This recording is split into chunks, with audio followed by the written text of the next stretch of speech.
Next topic है जो next colligative property हमारे सिलेबस में है वो है एलिवेशन इन बॉइलिंग पॉइंट। तो पहला क्वेश्चन तो यहाँ पर ये है कि बॉइलिंग पॉइंट क्या होता है। वो टेम्परेचर जिस पर किसी भी पर्टिकुलर सॉल्यूशन का वेपर प्रेशर एटमॉस्फेरिक प्रेशर के बराबर होता है, that temperature is called as its boiling point. जैसे मैं एक एग्जांपल लूँ, अगर हम सॉल्वेंट के लिए वेपर प्रेशर में और टेम्परेचर में ग्राफ प्लॉट करते हैं तो हमको ग्राफ इस तरीके से मिलता है, ए बी ग्राफ मिल रहा है। तो ए बी ग्राफ में आपने देखा बी पॉइंट पर जो ए पॉइंट है ना, उस पर जो प्रेशर है उसको तो मान लिया ये एटमॉस्फेरिक प्रेशर है, ठीक है। और जो बी पॉइंट है हमारा, बी पॉइंट पर हमने माना सपोज यहाँ पर जो प्रेशर है वो पी डैश है। तो जो पी डैश प्रेशर है बी पॉइंट पर, उसके करस्पॉन्डिंग अगर सपोज हम यहाँ पर टेम्परेचर देखें तो टेम्परेचर की एक पर्टिकुलर वैल्यू है। तो आपने देखा यहाँ पर ये बी पॉइंट पर जो प्रेशर है ना, वेपर प्रेशर किसका, सॉल्वेंट का, वो एटमॉस्फेरिक प्रेशर के बराबर नहीं है। इसका मतलब बी पॉइंट पर जो टेम्परेचर है it do not represent the boiling point of solvent. अब आपने क्या किया, आपने अब टेम्परेचर बढ़ाया, तो टेम्परेचर के बढ़ाने पर वेपर प्रेशर बढ़ा और बढ़ाया, वेपर प्रेशर और बढ़ा और बढ़ाया, तो वेपर प्रेशर और बढ़ा। ए पॉइंट पर आपने देखा कि जैसे ही सॉल्वेंट को का वेपर प्रेशर हमने बढ़ाया और वो बढ़कर ए पॉइंट के बराबर पहुंच गया, तो ए पॉइंट पर जो वेपर प्रेशर है वो 1 एटमॉस्फेयर प्रेशर है, वो एटमॉस्फेरिक प्रेशर के बराबर प्रेशर है। तो इस पर्टिकुलर पॉइंट पर जो टेम्परेचर होगा it is called as the boiling point of solvent. इसको हमने टी नॉट से रिप्रेजेंट किया है। टी नॉट क्या रिप्रेजेंट कर रहा है, ये सॉल्वेंट के बॉइलिंग पॉइंट को रिप्रेजेंट कर रहा है। एक और इंपॉर्टेंट चीज है, अगर मैं ए पॉइंट के करस्पॉन्डिंग जो टेम्परेचर है टी नॉट, ये तो बात सही है, it represents the boiling point of a solvent. लेकिन अगर मैं सॉल्वेंट में कोई नॉन वोलेटाइल सॉल्यूट को ऐड कराता हूं तो सॉल्वेंट सॉल्यूशन में कन्वर्ट हो जाता है। तो सॉल्यूशन के लिए जो ग्राफ मिल रहा है आपको वो सी मिल रहा है। सी ग्राफ में आपने देखा फिर से वही वाली बात, डी पॉइंट पर जो वेपर प्रेशर है it is not equal to atmospheric pressure. और आगे गए जो और आगे गए तो और आगे जाने पर जो टेम्परेचर है वो करस्पॉन्डिंग वेपर प्रेशर के बराबर नहीं है। और आगे गए, आपने देखा इस पर्टिकुलर पॉइंट पर अगर मैं ए पॉइंट की बात कर रहा हूँ तो ये ए पॉइंट के करस्पॉन्डिंग अगर मैं स्ट्रेट लाइन प्लॉट कर रहा हूँ, A point represent the boiling point of solvent. लेकिन ए पॉइंट पर अगर मैं सॉल्यूशन की बात कर रहा हूँ, है ना, तो सॉल्यूशन के लिए जो वेपर प्रेशर होगा वो तो ये होगा which is not equal to atmospheric pressure. कहने का मतलब ये हो गया कि सॉल्यूशन का जो बॉइलिंग पॉइंट है वो टी नॉट नहीं है, क्योंकि टी नॉट टेम्परेचर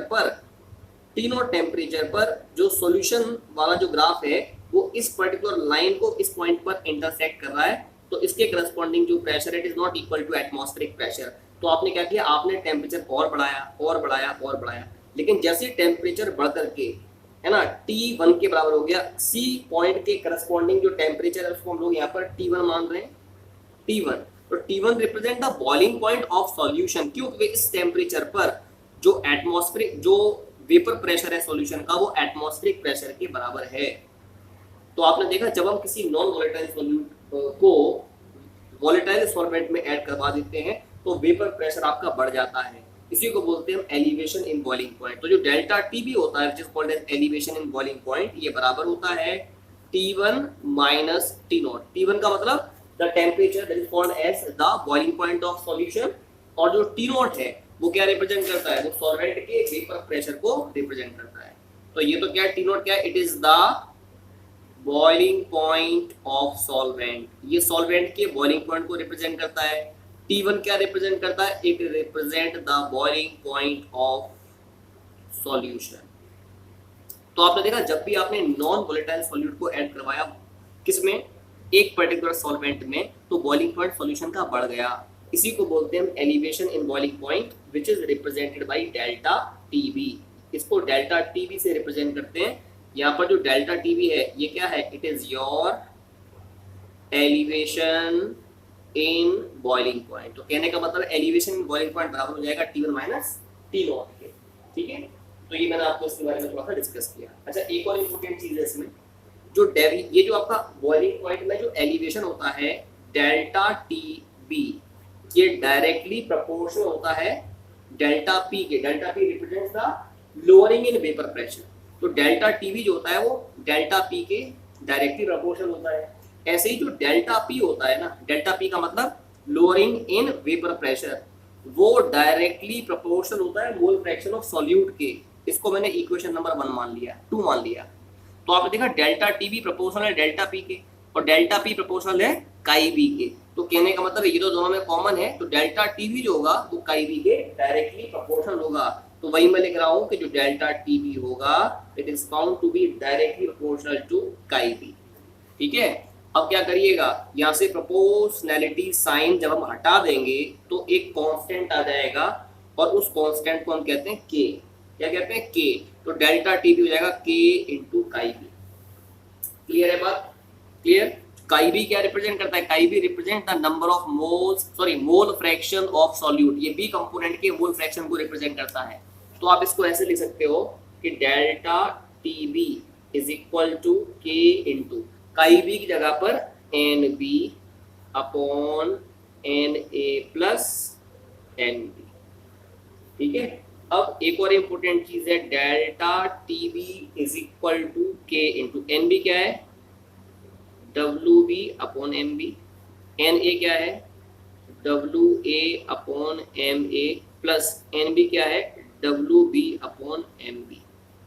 ठीक है, ये क्या है? ये नंबर ऑफ मोल्स सॉल्यूट के हैं। हमें पता है number of moles of solute number of moles of solvent के कंपैरिजन में बहुत कम होते हैं, इसी वजह से इसको हम लोग नेग्लेक्ट कर सकते हैं। आपने इसको नेग्लेक्ट कर दिया तो क्या मिल जाएगा? Delta T B is equal to K into W B upon M B into W A, और ये आपका एम ए ऊपर आ जाएगा। ठीक है, अब आप देखो ये क्या है? W B upon M B क्या है? It represents the number of moles of solute. इसको एन बी से रिप्रेजेंट कर सकते हैं। तो डेल्टा टी बी बराबर हो जाएगा K into N B into M A upon W A. ठीक है, अब ये क्या है? N B number of moles of solute, और डब्ल्यू ए क्या है? It is the mass of solvent. तो number of moles of solute present in 1 kilogram of solvent represents the molality. इसको हम मोलैलिटी कहते हैं। ठीक है, तो आप इसकी जगह पर क्या लिख दोगे? मोलैलिटी लिख दोगे। वही आपने किया है, मोलैलिटी लिख दिया। तो मोलैलिटी को हम लोग स्मॉल एम से रिप्रेजेंट करते हैं। तो डेल्टा टी बी बराबर हो जाएगा K into small M, that is molality into M A. M A का मतलब होता है मोलर मास ऑफ सॉल्वेंट। अब देखो जो के है वो कांस्टेंट है, एम ए सॉल्वेंट का जो मोलर मास है वो भी कांस्टेंट होता है। तो ये दोनों के दोनों क्या है? ये दोनों कांस्टेंट है। तो इन दोनों का जो प्रोडक्ट होगा वो भी कांस्टेंट होगा। तो मैं लिख रहा हूं यहाँ पर delta T B is equal to K into M A into small M. तो इन दोनों का जो प्रोडक्ट है वो भी एक कांस्टेंट होता है, उसको आप के बी से रिप्रेजेंट कर देते हो। तो यहाँ के बी लिख दोगे, तो delta T B is equal to हो जाएगा के बी इंटू स्मॉल एम। ठीक है, तो आपने देखा जो डेल्टा टी बी है, जो एलिवेशन इन बॉइलिंग पॉइंट होता है वो के बी इंटू स्मॉल एम के डायरेक्टली प्रोपोर्शनल होता है। अब बच्चों यहाँ पर जो के बी है ना, यहाँ पर जो के बी है वो क्या है? कांस्टेंट है। के बी प्रोपोर्शनैलिटी कांस्टेंट इसको बोलते हैं हम लोग, molar elevation constant, it is called as molar elevation constant or it is called as boiling point elevation constant कहते हैं इसको, और it is called as ebullioscopic constant, ebullioscopic constant। इसको मोलर एलिवेशन कांस्टेंट कहते हैं, या ebullioscopic कांस्टेंट कहते हैं, या फिर बॉइलिंग पॉइंट एलिवेशन कांस्टेंट कहते हैं। अब अगर आपको केवी को डिफाइन करना है तो आप क्या करो, आप इस इक्वेशन में मान लो, आप इसको इक्वेशन ए मान लो। ठीक है, आप इस इक्वेशन में अगर आप m इज इक्वल टू 1 लेते हैं, मोलैलिटी सॉल्यूशन की 1 लेते हैं, तो आपका जो डेल्टा टीबी होगा ना, it will be equal to KB. ये केबी के बराबर हो जाएगा। तो आप ये कह सकते हैं अगर कोई पर्टिकुलर सॉल्यूशन ऐसा है जिसकी मोलैलिटी 1 है, मोलैलिटी 1 के होने का मतलब the number of moles of solute present in 1 kilogram of solvent।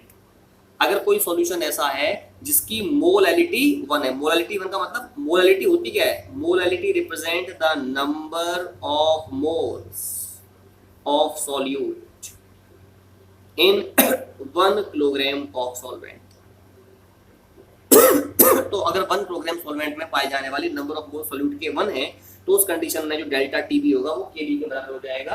तो ये इसकी डेफिनेशन है, ठीक है। तो क्या बोलोगे, इसमें लिखिएगा if the number of moles of solute present in 1 kilogram of solvent is 1 then the elevation in boiling point is called as ebullioscopic constant और बॉइलिंग पॉइंट एलिवेशन कांस्टेंट और मोलर एलिवेशन कांस्टेंट, ठीक है। अब एक प्रश्न यहाँ पर आता है इसकी यूनिट क्या होती है, तो फॉर्मूला तो है delta TB is equal to KB into small M. तो KB will be equal to delta TB upon small M. पर जो डेल्टा टीबी की अगर यूनिट की बात की जाती है, इसकी यूनिट होती है केल्विन अपॉन मास, मास की यूनिट होती है kilogram, the number of moles of solute है ना, तो मोल पर किलोग्राम, सॉरी मोल पर किलोग्राम। तो किलोग्राम ऊपर जाएगा, you will get kelvin kilogram पर मोल, ये केबी की यूनिट हो जाएगी, ठीक है। तो ये मैंने आपको इसके बारे में बताया। अब प्रश्न यहाँ पर ये है कि अगर आपको मोलर मास सॉल्यूट का कैलकुलेट करना है by elevation and boiling point, कैसे करोगे। मैं बात कर रहा हूँ calculation of molar mass of solute, calculation of molar mass of solute by elevation in boiling point. Elevation in boiling point से आप मोलर मास सॉल्यूट का कैसे कैलकुलेट कर सकते हैं उसके बारे में हम बात करेंगे।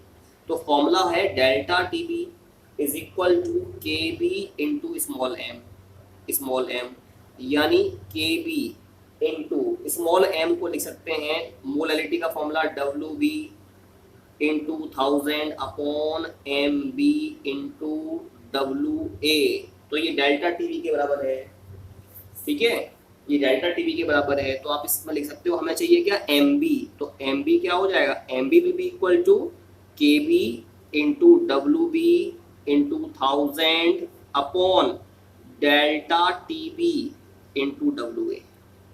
This is the formula by which we can calculate the value of M B.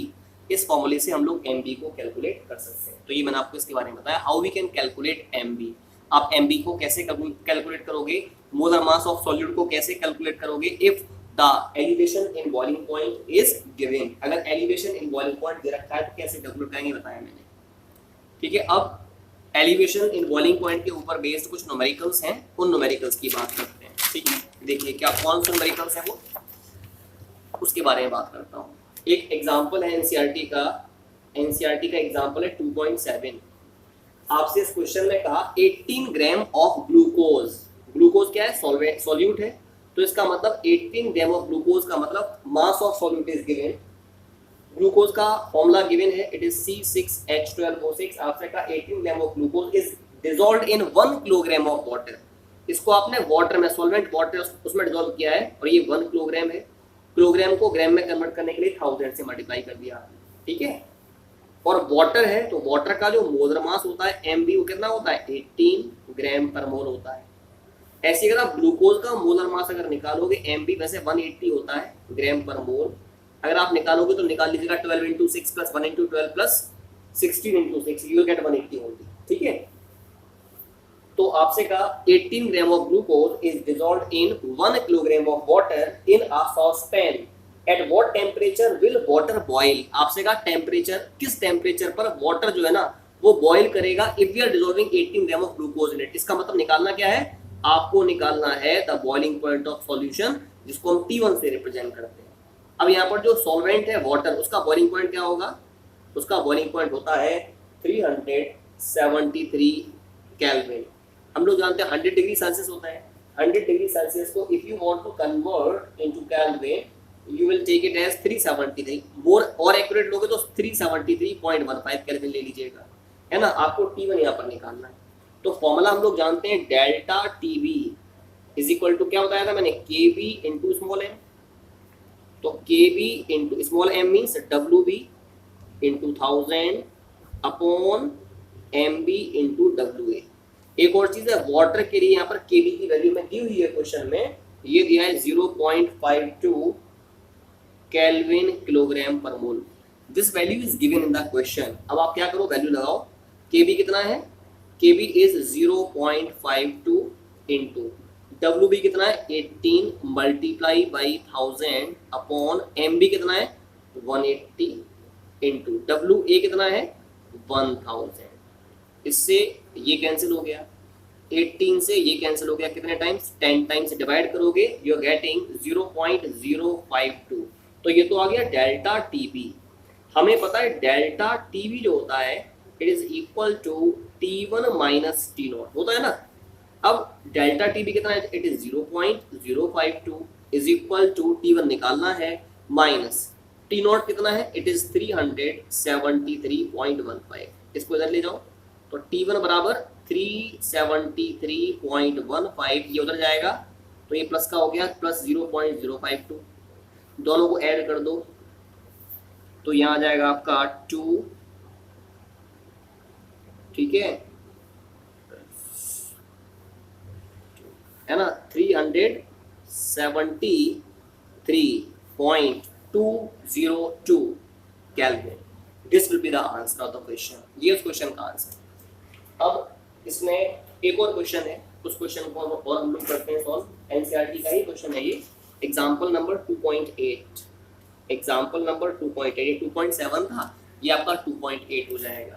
क्या कह रहा है question, the boiling point of benzene is, benzene benzene क्या है, सॉल्यूट है, सॉल्वेंट है, इसका हमें बॉइलिंग पॉइंट दिया मींस T0 दे रखा है 353.23 kelvin. It is given in the question when 1.80 gram of non volatile solute, तो ये क्या दिया, ये मास दिया है, मास सॉल्यूट का Wb दिया है, कितना दिया है 1.80 gram of non volatile solute was dissolved in 90 gram of benzene.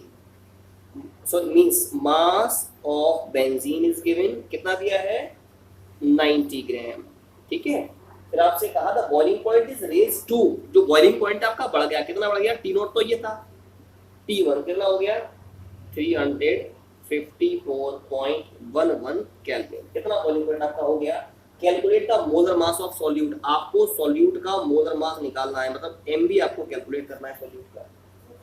Kb for benzene is given, benzene के लिए Kb हमें दे रखा है, Kb इज गिवन, Kb कितना है, it is Kb is given 2.53 given है केल्विन किलोग्राम पर मोल, ये दे रखा है, ठीक है। अब देखिएगा फॉर्मूला हम जानते हैं, delta TB is equal to Kb into M, M means WB into 1000 upon MB into WA, यही तो है, MB निकालना है, तो MB is equal to Kb into WB into 1000, ठीक है, अपॉन में क्या आएगा डेल्टा टीबी इंटू WA।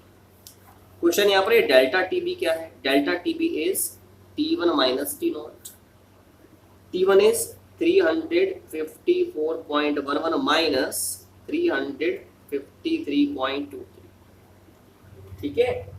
तो डेल्टा टीबी आप निकाल दीजिएगा, इसमें से जब माइनस करोगे यू विल गेट 0.88 केल्विन, दोनों को माइनस करो 0.88 केल्विन आ गया, ठीक है।